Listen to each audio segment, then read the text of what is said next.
That congregation did not even exist a few months ago, but this past week they were feeding 400 to 600 people a day. In Sandersville, a pastor prayed for us and commented on the beautiful message on Marty's shirt that she wore for several days in Valdosta, when we were in Valdosta, and read letters that spelled out simply pray. That's a message we all need right now. And I ask that all of you join our family in continuing to pray for those devastated by Hurricane Helene. On Tuesday night, we met linemen in a small Mexican restaurant who came from literally hundreds and hundreds of miles away, from New Jersey, Massachusetts, Chicago, and other places. I joked with the guy from Massachusetts, we normally don't let y'all come down here to Georgia. But I told him how much we were glad to have him, and we appreciated the work that they were doing. The next morning, we tried to go see a bunch of linemen that were having breakfast at one of the tent cities they had set up at a staging site that had over 500 trucks and over 1,000 people. We got out of the car at 6:30 a.m. before the sun was even up, and most of these hard-working people had already eaten breakfast and were walking out to go crank their truck to start working to get people's power back up whom they've never met. Those same linemen were going to keep working well into the night. That is the kind of response that we have seen after this crisis from Georgians and from people far beyond in this state. Resilience and hope have been on full display everywhere we've gone, including right here in Columbia County. We're grateful for those incredible people all over this state, but we're also mindful that every moment of every day since this storm passed, of the loss of life and the devastation that it brought. We knew it was going to be bad, which is why we prepared early, just like they did here in Columbia County. I declared a state of emergency 2 days ahead of the storm, which gave us time to mobilize and prepare for the worst. And I'm so glad that we did, because it impacted literally every part of our state. Many communities have been scarred with major infrastructure damage. And at one point, at least 1.3 million power meters were not functional, and many more Georgians were without power. That number, incredibly, is down to 225,000 as we speak. In Atlanta, we saw record rainfall with 11.12 inches of rain in a 48-hour period. The previous state record goes back to 1886, when we had 9.6 inches. As many people around the country know, we are in an agricultural state, with agriculture serving as our #1 industry. Hurricane Helene has wiped out much of this year's crop across the board. Our Agriculture Commissioner, Tyler Harper, couldn't be here today, but he wanted me to pass along a few highlights of this devastation. 35% of our cotton crop is a total loss. 10 to 30% of the peanut crop is lost. 14 dairies across the state are still without power. There was 22 total from the start. Over 222 poultry houses have been destroyed, with hundreds of others damaged and some loss of operations for the entire farm. There's extensive infrastructure damage and loss of livestock facilities. And as I told the President earlier, approximately 4 million acres of timberland has been impacted, and 48,000 acres of pecans have been damaged or destroyed as a result of this storm. I want everyone in this state to know that we are with you during these difficult times, and we aren't going anywhere. We are putting every possible state resource we have at response and recovery, and I've taken several executive authority steps to try to bring relief as quickly as we can. That includes activating and deploying roughly 2,000 Georgia Guardsmen, our citizen soldiers who are doing incredible work in the field. It includes suspending the gas tax for as long as we're under a state of emergency and waiving the penalty on the use of dyed diesel fuel in street vehicles. I want to thank the members of the General Assembly. I know we got some of them here with us today for supporting all of these measures. They are crucial partners in our overall response to this tragic event and have been tireless advocates for the Georgians they represent. And we'll continue to urge FEMA to add more impacted counties to the federal declaration list. We started with just 11, and after a call to both the White House and FEMA, they upped that number considerably up to 44 or 45 counties as we speak. We're also being mindful of our neighbors who have come to our aid in times past. Yesterday, I authorized the Georgia Guard to send a Chinook helicopter and crew to North Carolina to help in ongoing search and rescue operations. What they're going through, what we're all going through, is a living nightmare, and we're going to continue to pull together as we go through this together. These are just a few of the actions that we've taken, but rest assured, we will not stop until everyone is recovered and made whole. Someone sent me a Bible verse earlier today, and I've been thinking a lot about this. It's Galatians 6:9, and it reads, "And let us not grow weary of doing good, for in due season we will reap if we do not give up." Those words epitomize where we are today and our commitment. We are not giving up. We are not going to leave until the job is done. I want to encourage all of our local officials and so many of their citizens that are working so hard on this recovery and helping and talking to people every day. Keep up that great work, keep the faith, and know that we will be with you till the end.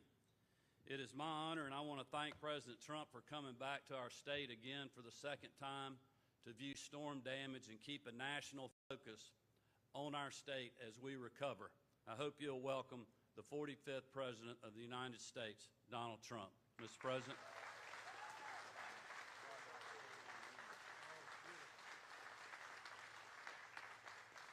Well, Brian, thank you very much. Your governor's doing a fantastic job, I will tell you that, and we're all with him and with everybody. We've just met a group of really wonderful patriots that are working very hard. They've done it before, but they told me they've never seen one like this, Brian. This is the worst they've seen, and some of them are looking back 25 years. That's a lot, but I want to thank the governor and everybody for having put out to the extent that they've had to, and it's really incredible. Some of the people that we met just now, Congressman Rick Allen, terrific person, Speaker of the Georgia House, John Burns, who's here, former Congressman Doug Collins. Where's Doug Collins? Is he around here? Doug Collins. What a nice guy he is. Oh, Doug, I haven't seen you in so long. You haven't changed. You look good. You look better, actually, if you want to. State Senator Max Burns, who's here, and District Attorney Barbie Christine. And we want to thank you, but we want to thank the people that are working so hard. And we're here in Evans, Georgia, to express our support, our love, and our prayers, and all of the communities, the suffering. It's not even believable when you look and you see the kind of suffering that's going on right now. But one of the biggest, I guess, question marks is the fact that there's so many people missing. I've never seen anything where so many, the numbers are so large of those that are missing, Governor, right? So that's something that hopefully they'll be found, and they'll be found very healthy, but it never looks great. It never looks great. Our hearts break for the more than 200 American families who have lost their lives already. Officially 200, and that number, unfortunately, is going to be going up. It's one of the deadliest storms in American history. More than 24 Georgians have died, including a 27-year-old mother and her two precious babies who lived not very far from McDuffie County. And father, a lot of people knew these people. They're great. As father and grandfather, I know that such sudden and tragic loss must be almost unbearable. Don't know how you can even take it. Loved ones all over your county, all over your state, and all over a lot of other states. You have Florida. Think of it. You have Virginia. You have South Carolina, you have Alabama. North Carolina maybe hit the worst. North Carolina is so bad. I want to thank Elon Musk, by the way, for his quick action with Starlink. He supplied a lot of equipment to the governor, to Georgia, and to North Carolina in particular, and he acted very, very quickly. They needed communication. There was no communication. The poles are down, the wires are down, and he acted really, really quickly. In fact, I called him, and I was getting thank you notices already from North Carolina and Georgia, and I wasn't off the phone with him, so I don't know what the hell I guess he's got some kind of a little special deal going. He works pretty fast, I'll tell you, but he's been great. And Larry Ellison made a very big contribution, and a friend of the governor's and mine is right here, Steve Witkoff, who also made a very big contribution. Steve, we appreciate it very much. Thank you. The homes and roads, as the governor told you, it's all being worked on. Everything's being worked on. And the good thing is when I just met a group, and now I met two groups, and now I'm meeting a third. And I will tell you that I have no doubt that whatever can be done is going to be done. It's going to take time. It's going to take a lot of effort, and it's a very heartbreaking situation. We're going to go to North Carolina now, and we're going to see some of our friends in North Carolina, some very good friends, and they have just been totally devastated. They've never seen anything like this. But I want to thank everybody for being here, and we have a big election coming up, and if I'm involved, I told the governor, if I'm involved, they're going to get the best treatment. They're going to get treatment like we did in the past. We had a big, the farmers got hit very hard, and I guess they got hit just as hard, or maybe, is this worse, or is this of equal? Probably worse. That was a bad one. But we worked 2 or 3 times together in big storms, but I don't think we've seen anything like this. But we got it taken care of in record time, and we will be very open and very committed to this state because it's a great state, and you have great leadership, and the governor, again, is doing a fantastic job. So thank everybody very much for being here. I appreciate it, and we may see you later, we may not, but we will be back, and whenever the governor needs us, we will be here. And thank you over there. That's a nice group of people. Thank you very much. Appreciate it. Thank you. Thank you, everybody.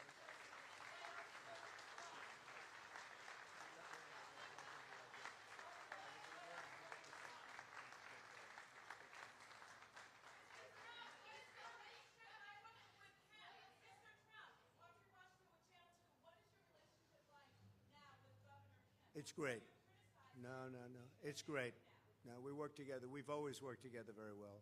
Really well. It's top. Yes? Yeah, of course they are. It's been a terrible response from the White House. They're missing $1 billion that was used for another purpose, and nobody's seen anything like that. No, from that standpoint, it's been terrible. Say it?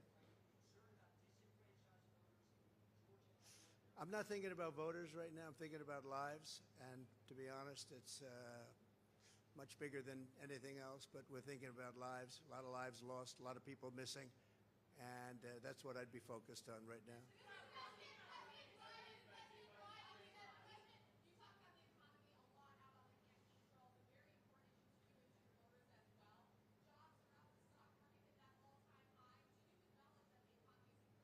No, it's not. Inflation has devastated our economy. It's one of the big problems we have. And on jobs, we have the illegals have taken more jobs than anybody else. You have illegals coming in, and they're taking the jobs. And when you look at the numbers from that standpoint, it's a shame. We have to get the jobs to the people that have lived here for a long time and that are great citizens of our country. But when you look at the job numbers, they just came out, and then you look at who's getting the jobs, and it's been very unfortunate from that standpoint. You have illegal, you have the migrants, you're reading about it. Now, a lot of the money that was supposed to go to Georgia and supposed to go to North Carolina and all of the others is going and has gone already. It's been gone for people that came into the country illegally, and nobody's ever seen anything like that. That's a shame.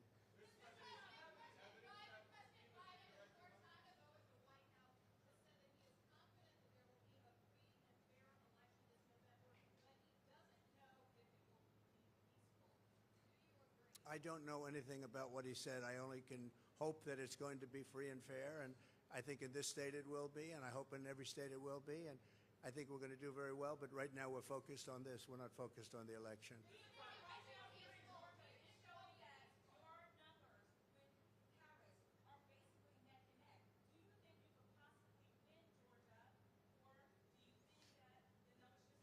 Well, I won it easily in 2016. We actually were very close last time, and Right now, the recent poll came up, we're up 7. So I think we're pretty far up, and we seem to be going up, and she seems to be going down. So I hope we're going to keep it that way. Ladies and gentlemen, thank you very much. I appreciate it. Thank you. Thank you.